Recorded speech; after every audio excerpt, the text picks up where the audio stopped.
Cuando el poder pierde la ética. Lecciones del caso Odebrecht. Mi nombre es John Saray y en esta presentación analizaremos el papel del liderazgo ético frente a los actos de corrupción, tomando como referencia uno de los casos más emblemáticos de América Latina, el escándalo de Odebrecht.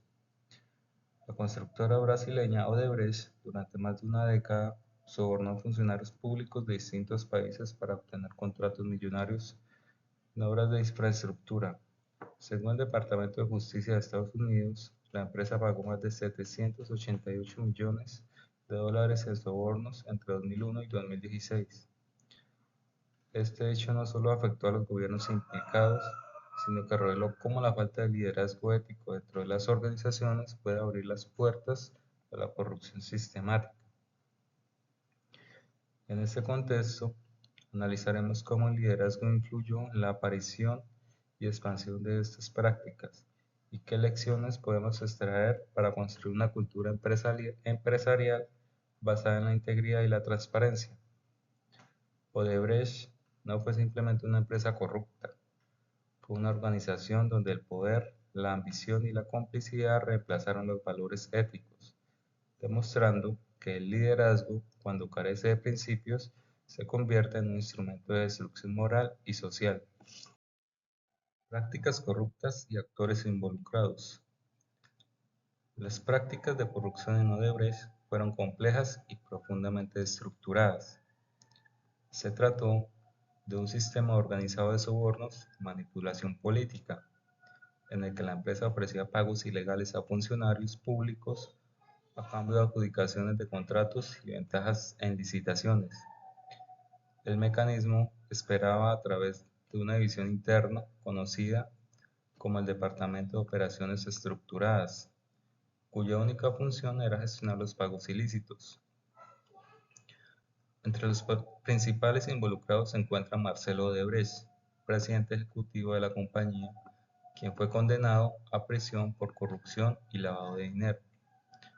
En el caso colombiano, el escándalo se relacionó con la Ruta del Sol 2, un proyecto vial en el que se descubrieron sobornos para asegurar la adjudicación del contrato.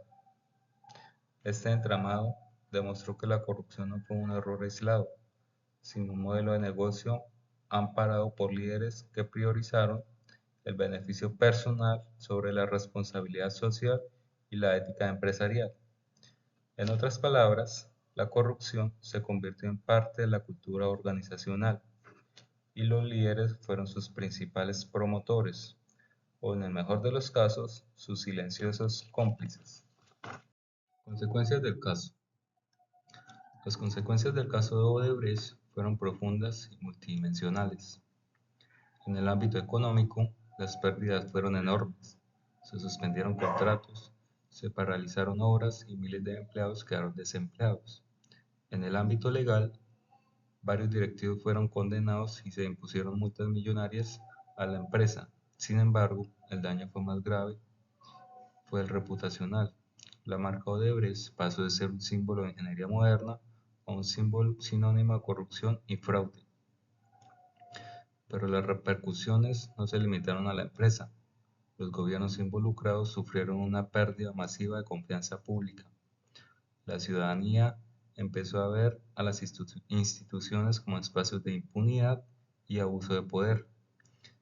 En el plano social y humano, la corrupción generó desconfianza, indignación y un sentimiento de traición hacia los valores democráticos, como las comunidades afectadas por obras inconclusas sintieron que el costo real de la corrupción, promesas incumplidas, infraestructuras abandonadas y deterioro del bienestar colectivo.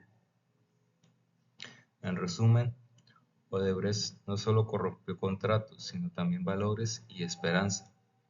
Mostró que cuando el liderazgo falla éticamente, todo el sistema se resquebraja.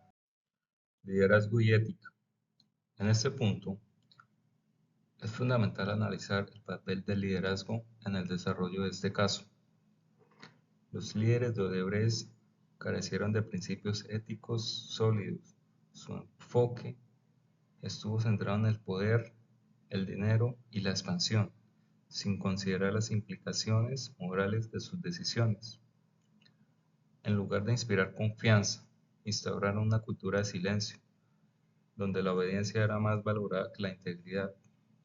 Según Peter Nordhaus, el liderazgo ético implica actuar con integridad, equidad y respeto por las personas, promoviendo decisiones que beneficien tanto a la organización como a la sociedad. En Odebrecht ocurrió lo contrario: la cultura corporativa alentaba la deshonestidad bajo el lema implícito de los fines justifican los medios. Este tipo de liderazgo es lo que Brown y Treviño denominan liderazgo destructivo, aquel que utiliza la influencia para fines personales, socavando los valores y la moral colectiva. Si los directivos hubieran practicado un liderazgo ético basado en la transparencia, la rendición de cuentas y la comunicación abierta, es probable que las prácticas corruptas hubieran sido detectadas o evitadas a tiempo. El liderazgo no solo es dirigir, es dar ejemplo, y cuando ese ejemplo se pervierte, toda la organización se contamina.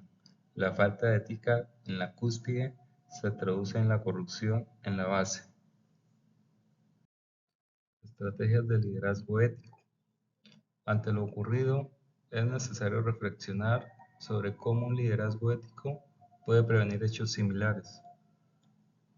En primer lugar, se debe formar líderes con valores sólidos, capaces de tomar decisiones correctas incluso bajo presión. La integridad no se improvisa, se cultiva con coherencia diaria. En segundo lugar, las organizaciones deben establecer canales de denuncia seguros y confidenciales donde los empleados pueden reportar irregularidades sin temor a represalias. Tercero, es esencial implementar mecanismos de rendición de cuentas permanentes, tanto como para directivos como para empleados. La transparencia no puede ser una opción, debe ser una obligación. Estrategias de liderazgo ético. Finalmente, el liderazgo ético debe promover una cultura de ejemplo y coherencia, donde las metas empresariales estén alineadas con los valores humanos, como se señala Brown y Treviño. Los líderes éticos influyen en su entorno no solo por lo que dicen, sino por cómo actúan. En conclusión, el caso de Brecht nos deja una lección contundente. Sin ética, el liderazgo se convierte en manipulación, pero con ética, el liderazgo puede ser la fuerza que transforma y dignifica las organizaciones. El verdadero poder no está en el control, sino en la capacidad de inspirar confianza y actuar con rectitud. Muchas gracias.